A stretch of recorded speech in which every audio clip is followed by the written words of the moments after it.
What's up guys, Shane here, Fugatech 3D Printing, and today I'm going to check out the EZABL kit from TH3D.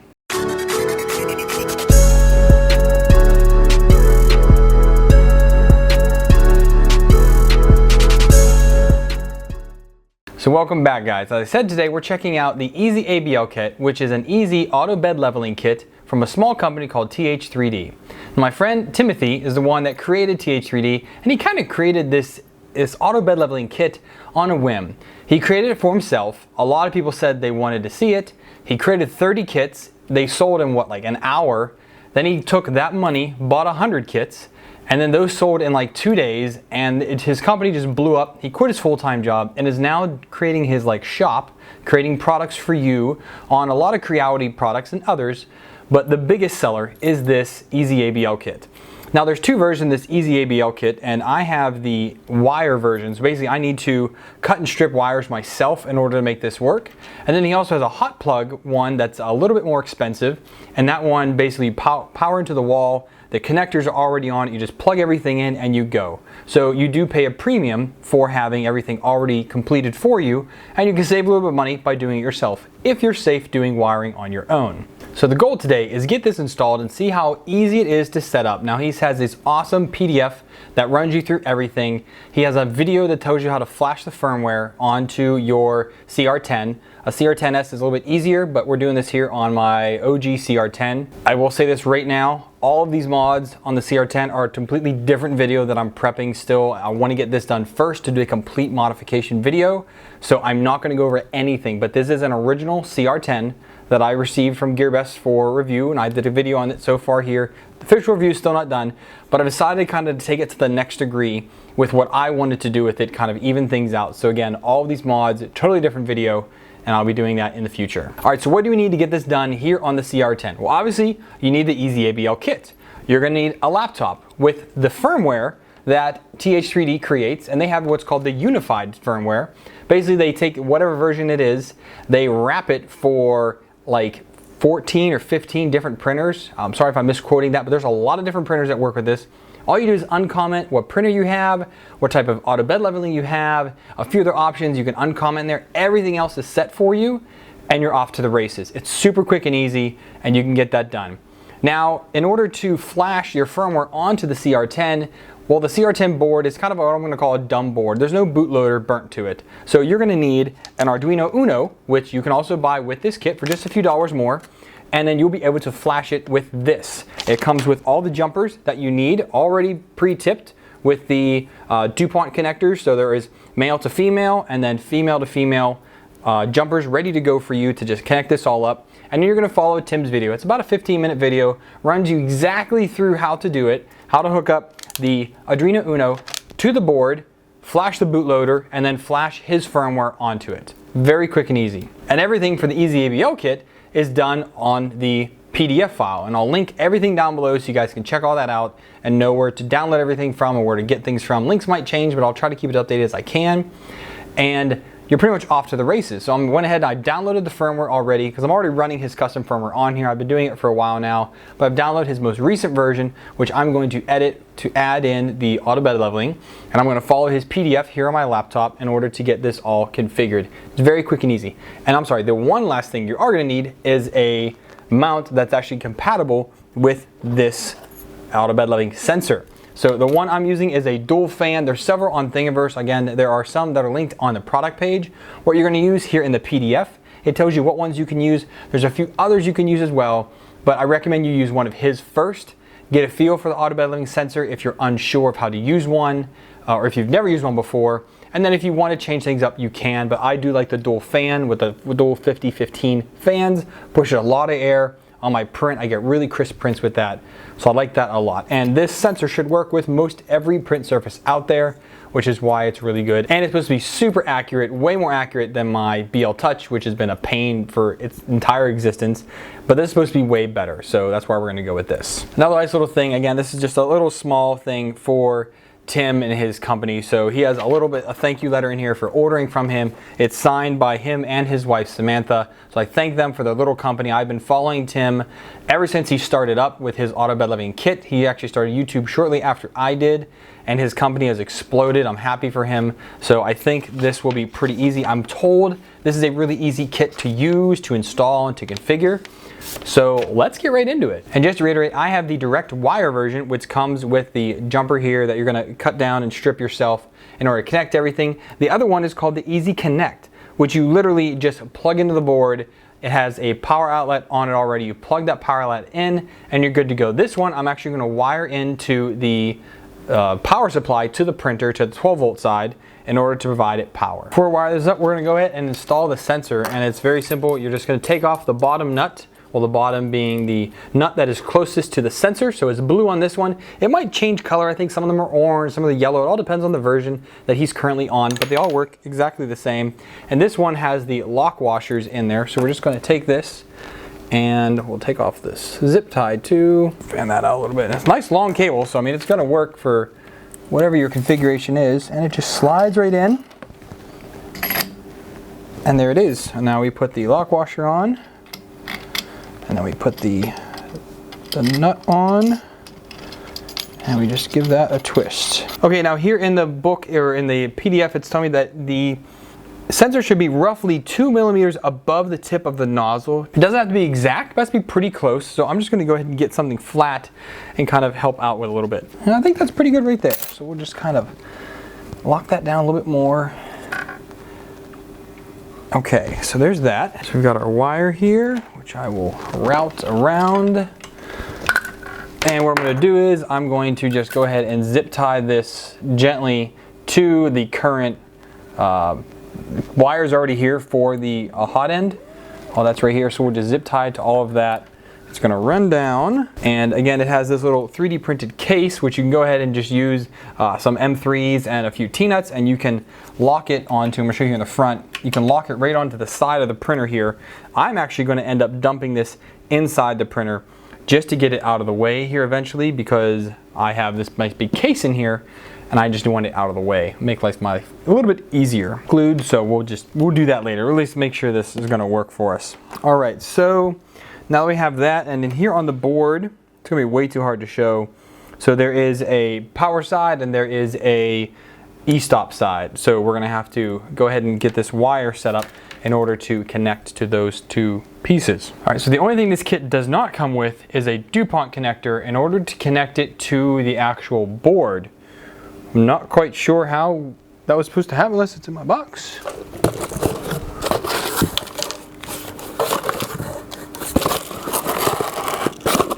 No, not in my box. So I will make that a note to Tim to get that added in, because I think that it should come with at least a single DuPont connector. It's not in here with the Uno. You're not supposed to do these because you're supposed to just be able to crimp it and go, I guess. I don't know. Anyways, I'll just slice this down and we'll get to it. So what you want to do is, if you're going to bite this bullet and go this route, you're going to go ahead and cut your Z end stop, strip it, and then you'll go right here into the little PCB that comes with the kit. If you're like me, and I might want to go back, I change things up a lot, especially because I do the review channel. I mean, I'm a review channel, I do a lot of reviews. I did not permanently hook that up just because I didn't want to make that commitment right now. I'm unsure on how things are going to go and whatnot, and I just want to be able to go back if I need to. So that being said, I have the connectors and the wires and everything needed in order to hook this up independently of the actual Z. So again, I can go back later if I want to. Will I? I don't know. I mean, hopefully not. I would like this to become a one-time solution. I change out build surfaces almost daily on my printers. Most of them. I mean, on here, as you can see, this has the Anycubic Ultra Base, if you can tell. Some people might be able to, some people can't.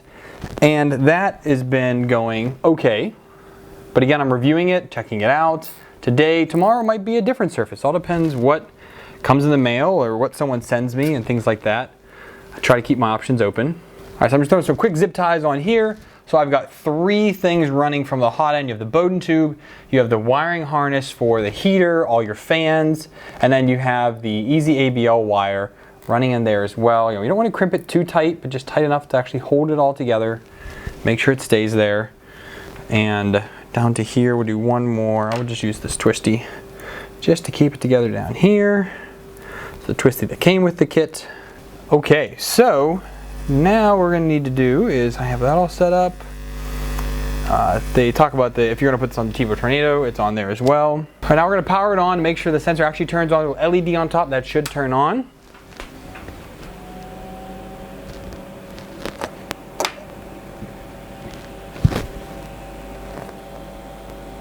Well, it should turn on when something gets close to it, which my finger does trigger it, and there's also LED here on the board that also gets triggered, so that is sensing. That's good. Oh, it even tells you use your finger. I just didn't read far enough. All right, if they don't light up, then that doesn't work. Okay, so now I'm going to go into the firmware and configure that. I'm not going to show you guys how to do that because it's pretty simple for how it's done, and Tim has videos on all this stuff, so I'm going to configure new firmware. I'm going to go ahead and flash this, and then we'll come back and see if it actually does work. Okay, so the firmware is flashed. I already went ahead and started configuring it, and it took me, 10 minutes maybe, just because the computer's back there. I don't have Arduino and everything on the laptop here. So I'm going back and forth between the computer and here and getting it set up. So once you flash the firmware, depending on which version you have, it's either going to go up 5 or 10 millimeters. It tells you in Pronterface, whatever you're going to use, Simplify 3D, to send your codes. It's going to tell you on there what you're set at, and it also will tell you here on the LCD what the level is at. Then you'll know what to go with.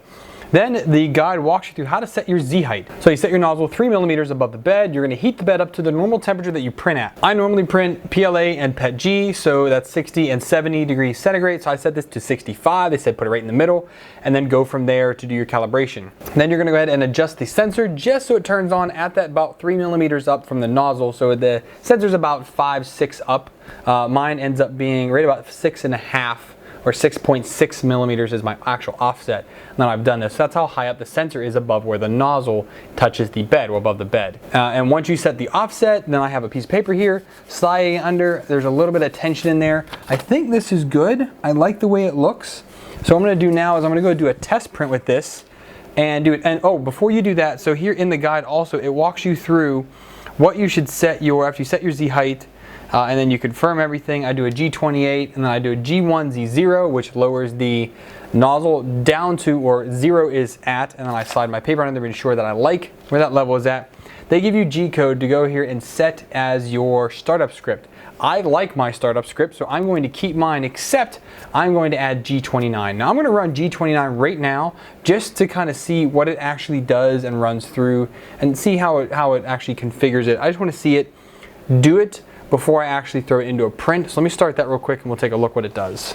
All right, so I went ahead and set a G28. So it's going to go ahead and home first, and then I told it to do a G29, and it's going to go ahead and do a auto bed leveling sequence. I have my finger here on the power just in case something screws up. I can shut it right off real quick.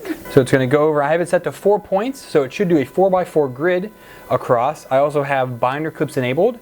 That way whenever it moves, it will avoid the binder clips. There's point 1, point 2, point 3, and point 4 is right there on, they're right there at 0. Okay, so I'm gonna let this finish, and then we'll check what the standard deviation is on Pronterface, because it should tell me what it is. It doesn't tell me actually what standard deviation is. I guess it just reports differently than like a BL Touch does, which is what I was actually looking for it to say. And it doesn't tell me here on the display either. Anyways, what you can do is you can set or change out the knobs here for actual standoffs, and then crank everything down tight instead of having the bed springs under there. I'm going to leave the bed springs for now, just in case I want to tweak it just a little bit during the print. I like having that availability to me. Again, if I ever want to go back, all I have to do is disconnect the EZABL, flash the other firmware I have, so I have both firmwares ready to go, flash that version, and then I'm off to the races with using the standard Z end stop again, rather than worrying about the EZABL. But now I want to know how it does, so I'm going to update my G code. I'm going to throw on some type of bed leveling pattern here to try out and see how it does with the bed leveling, auto bed leveling, and gets everything going. We'll see what happens. All right, so I went ahead and loaded in a bed leveling thing that I made. It just basically has 2 big squares as an outline, then 2 big squares. So I added the G29 to the beginning of my startup script. Well, G28 first, which is doing right now, and then G29 right after that. So it's going to go ahead and home. Now it's going to do a bed leveling, and then it's going to go ahead and run through the print. Let's watch, see what happens.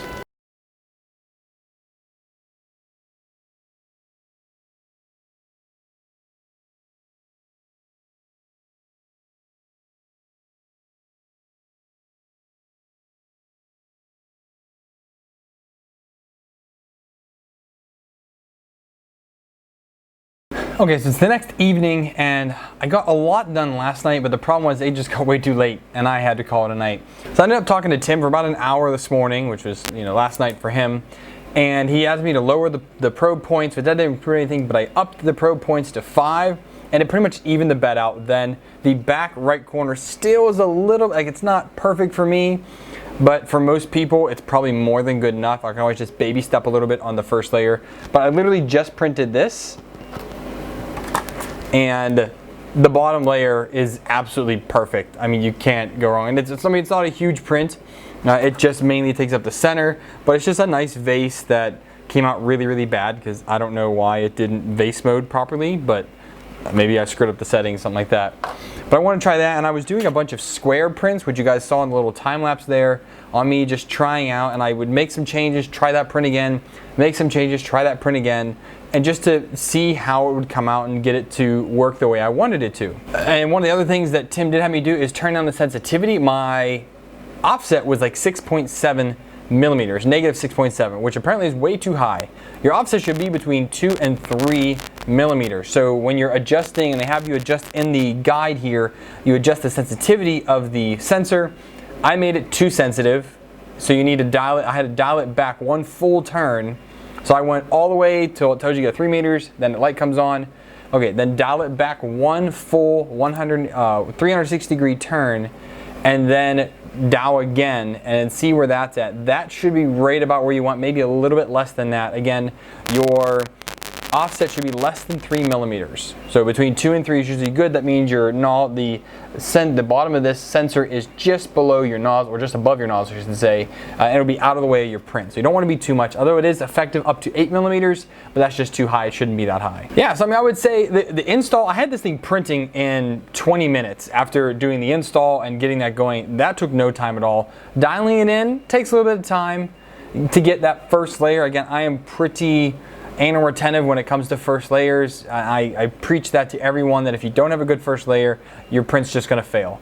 And I always have good first layers, and I generally always have good prints. It's just I take my time on the first layer. This does the job for me very well. I would like to do some extensive testing with this to see how is it gonna work for leveling the entire bed when I do a full bed print, to ensure that everything comes out just right. But that's also another reason why to keep your adjustment knobs. And that's not just for this bed leveling kit, like for this sensor, it's for any sensor. They're all gonna have a little bit of tweaks to them. They're gonna be off by just a hair. I am getting this within 1/1000th of the correctness. That's my deviation is 1/1000th, less than that actually. So it's pretty doggone close. And when I was working with the BL Touch not long ago, I was getting like a 500th of a 500th standard deviation. So this is performing more than twice as accurate than that was, and that's pretty small. Like, you're not going to notice that small of a deviation in a 3D printer, at least in a regular FDM printer. You're just not going to. So that was kind of like the installation and a look here at the EZABL kit from TH3D. I like it, easy install, even though I had the wire kit. If you're going to spend the extra $10 and get the Easy Connect kit instead of the the wiring kit, it makes it even simpler. You're going to be printing in probably 20 minutes, if that, which I can appreciate because I have sensors here under my desk I've been trying to get to work and I just can't get them. This was just awesome. So it does a lot of the work for you. You get full customer support. I was able to call Tim up via Facebook and get his support because I bought his product, or I have his product. So if you guys looking for that kind of support, from an American, it's an American company, you get support from him, like lifetime support basically, provides all the firmware you need, things like that. Or you can do it yourself on the cheap, but you have no one to turn to for help except for like the masses, but he does this for a living. So I can appreciate that, and I think it's an excellent model for what he's doing. So I like it. I'm going to do a lot of testing with it still to kind of give you, maybe I'll do like a month or two, give you some more impressions on how it is. But so far, it's working the way it should, and I can't complain about it. So if you guys enjoyed this video, and I hope it helps you decide whether or not you want to buy this kit or do it yourself. So if you liked the video, give it a thumbs up. If you didn't, thumbs down. Talk in the comments down below. I'd love to hear from you whether or not you agree or disagree with this sensor that he offers. If you guys want to stay tuned to what's going on, make sure you hit that subscribe button. And if you want to know when something comes out pretty much immediately, hit the bell icon. That way you get an email notification anytime I upload new content. If you guys want to help the channel out, there's lots of ways to do it down below. You can help me out monthly via Patreon. You can do it one time via Stream Tip, or buy me a coffee, help me buy some lights for my studio down here. Or use any of my affiliate links, do your daily shopping. A little slice of what you buy with those comes back here to help me out here at the channel. So thank you so much for watching, and until next time, happy printing.